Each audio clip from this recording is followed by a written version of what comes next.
बिस्मिल्लाहिर्रहमानिर्रहीम। अस्सलाम वालेकुम। 10th फिज़िक्स के न्यूमेरिकल्स के लिए ये लेक्चर स्टार्ट कर रहा हूँ। आप लोग प्लीज़ अपनी बुक पर फॉलो कीजिएगा। आप लोगों का जो पहला क्वेश्चन है वो आपका क्लास वर्क है और दूसरा क्वेश्चन जो है वो होमवर्क है। आज हम सिर्फ मैं न्यूमेरिकल्स करवा रहा हूँ। We are not talking about theory, हम थ्योरी की बात नहीं करें। फ़िलहाल हम न्यूमेरिकल स्टार्ट करने लगे हैं पहले चैप्टर के। तो पहले चैप्टर के जो न्यूमेरिकल्स हैं उसमें से जो पहला सवाल है, हिसाबी सवालात की बात करूं, पहला सवाल वो क्लास वर्क है और जो दूसरा सवाल है वो आपका होमवर्क है।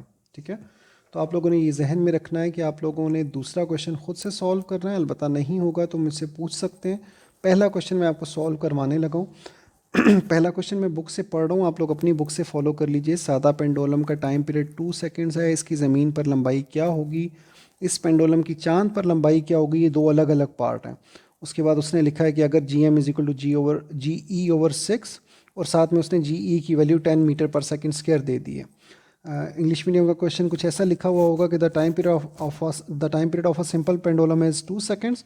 What is the length of it on earth while its and what is the length of it on moon while gm is equal to ge/6 and ge is equal to 10 metre per second square. ये आपका first numerical है, याद रखिएगा। किसी भी numericals के अंदर किसी भी जगह पर, sorry, 10th chapter and physics,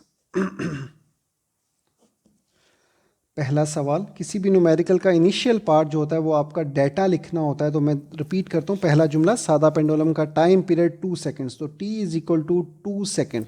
ठीक है, उसके बाद उसकी ज़मीन पर लंबाई, लंबाई को हम एल से जाहिर करते हैं, लेंथ को हम एल से जाहिर करते हैं। ज़मीन और चांद दो जिक्र हैं तो इसलिए L E, E for earth and L M, M for moon, ये मैंने दोनों लिख दिए कि ये दोनों मालूम करने हैं। ठीक है, उसके बाद जो है वो आपको जी ई की वैल्यू दी हुई है। ग्रेविटेशनल एक्सेलरेशन ऑन अर्थ ना भी दी हुई हो तो ये आपको ज़ुबानी याद रखनी है, 10 metre per second square.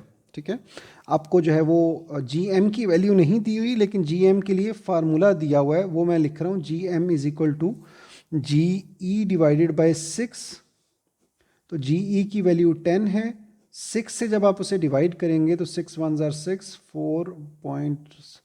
1.67 metre per second square. I think ये वैल्यू आपकी आ जाएगी। कैलकुलेटर पर इसको प्लीज़ रीचेक कर लीजिएगा। तो जब आपने एल ई निकालना है तो आपने जी ई इस्तेमाल करना है, जब आपने एल एम निकालना है तो आपने जी एम इस्तेमाल करना है। अब जो फार्मूला आपके पास टाइम पीरियड का है वो है T is equal to 2 pi L over G और इसके ऊपर स्क्वायर रूट है। ठीक है, तो जब आप अर्थ की बात कर रहे हैं तो एल ई होगा, जी ई होगा, और जब मून की बात करेंगे तो एल एम होगा और जी एम होगा। ठीक है, तो मैं यहाँ पर भी एक ही पार्ट करवा रहा हूँ, एल ई वाला। आप एल एम वाला आपको खुद से सॉल्व करना होगा, वो सिंपल एल एम आएगा। ठीक है, और बिल्कुल सेम इसी अंदाज में सॉल्व करेंगे, सिर्फ नीचे जी एम आएगा और वैल्यू जो आप लिखेंगे वो जी एम की 1.67 होगी, जबकि जी ई की जो है वो 10 मीटर पर सेकेंड स्क्वायर है।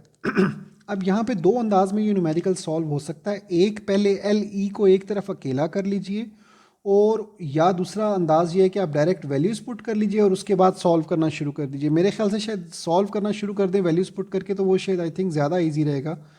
टी की वैल्यू मैंने लिखी है 2, ये वाला 2 फार्मूले में था। पाई की वैल्यू 22/7 या 3.14। एल ई हम मालूम कर रहे हैं, जी ई की वैल्यू है 10। ठीक है, ये 44/7 हो जाएगा, 44/7। और एल ई ओवर 10, क्योंकि ये स्क्वायर रूट के अंदर है इसलिए इसका फिलहाल कुछ नहीं हो सकता। ये 7 उधर जाकर मल्टीप्लाई होगा। ठीक है, और उसके बाद जो है वो 44 इधर आकर डिवाइड हो जाएगा। एल ई ओवर 10 उसी तरह लिखा रहेगा स्क्वायर रूट के अंदर। सही है, उसके बाद आपके पास 2 7 14 और नीचे 44, और इस तरफ एल ई डिवाइडेड बाई 10 उसी तरह से स्क्वायर रूट के अंदर। ठीक है, अब जब आप, मैं इधर ही आगे कर लेता हूँ क्वेश्चन ताकि आप लोगों को ज़रा आसानी से कंपैरिजन करके आप देख सको। मैंने दोनों साइडें रिप्लेस कर दी हैं, राइट साइड को लेफ़्ट साइड पर और लेफ़्ट साइड को राइट साइड पर चेंज कर दिया। मैथ के रूल्स के अकॉर्डिंगली हम इतना कुछ कर सकते हैं। ठीक है, तो 14/44 मैं उस तरफ ले गया हूँ और एल ई ओवर 10 मैंने इस तरफ लिख दिया। ठीक है, याद रखिएगा 22/7 की जगह आप 3.14 भी पुट कर सकते हैं। अगर 3.14 पुट करेंगे, 2 से मल्टीप्लाई होगा तो इट विल बिकम 6.28। उस केस में जब इधर आकर वो डिवाइड होगा तो 2 डिवाइडेड बाई 6.28 लिखा हुआ होगा इस सारे नंबर की जगह। आंसर पे फ़र्क नहीं पड़ेगा, चाहे आप ऐसे लिखें चाहे वैसे लिखें, आंसर वही आना चाहिए। अब स्क्वायर रूट ख़त्म करने के लिए आप लोग उस मैथ, ज़ाहिर बात आप लोग पढ़ते हैं तो आप लोगों को पता होगा, वरना नहीं पता तो यहाँ से याद रख लीजिए कि स्क्वायर रूट ख़त्म करने के लिए हमें दोनों तरफ स्क्वायर लेना पड़ता है, ठीक है। ये स्क्वायर और स्क्वायर रूट कैंसिल हो जाएगा, बाकी इधर तो LE/10 ही बचेगा। उधर 14 का भी आप स्क्वायर लेंगे जो कि आई थिंक 196 होता है, और 44 का भी स्क्वायर लेंगे, और 10 जो डिवाइड हो रहा है वो तो चले अगले स्टेप में उधर जाकर मल्टीप्लाई होगा, लेकिन इधर आपने 44 का स्क्वायर लेकर नीचे लिखना है। तो हम 44 के स्क्वायर की बात कर रहे थे, कैलकुलेटर आप इस्तेमाल करेंगे तो you will come to know कि दिस इज़ 1936। अब LE को इसी तरफ रहने दीजिए, 10 इधर डिवाइड हो रहा है उधर जाकर मल्टीप्लाई हो जाएगा, 196 डिवाइडेड बाय 1936। अब जब आप 1936 को मल्टीप्लाई 1936 तो नीचे लिखा हुआ है बेसिकली,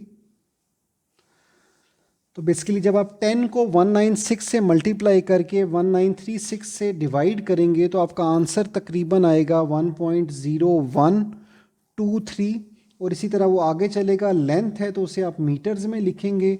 ये जो यहाँ पर मुझे एक फ़र्क पता है कि आप लोगों का बुक का आंसर 1.02 मीटर्स है, ठीक है। आप आखिर में उर्दू में जुमला भी लिखेंगे, पस पेंडोलम की लंबाई 1 ज़मीन पर पेंडोलम की लंबाई 1.2 मीटर होगी, इंग्लिश में लिखेंगे hence the length of pendulum on earth will be 1.02 metre. Basically मेरा आंसर 1.01 आया है क्योंकि मैंने यहाँ पर 3.14 पुट नहीं किया था। बुक ने मेरे ख्याल से जो सॉल्व करके आंसर लिखा है वो 3.14 करके किया है। मैं रिपीट कर दूँ, 3.14 इसकी जगह आएगा, इससे मल्टीप्लाई होगा, दैट विल बिकम 6.28। 6.28 इधर आकर डिवाइड हो जाएगा, ठीक है। यानी यहाँ आपके पास लिखा हुआ होगा 2 डिवाइडेड बाय 6.28। जब आप स्क्वायर लोगे तो ऊपर 2 का स्क्वायर आएगा, नीचे 6.28 का जो है वो स्क्वायर आएगा, सही है।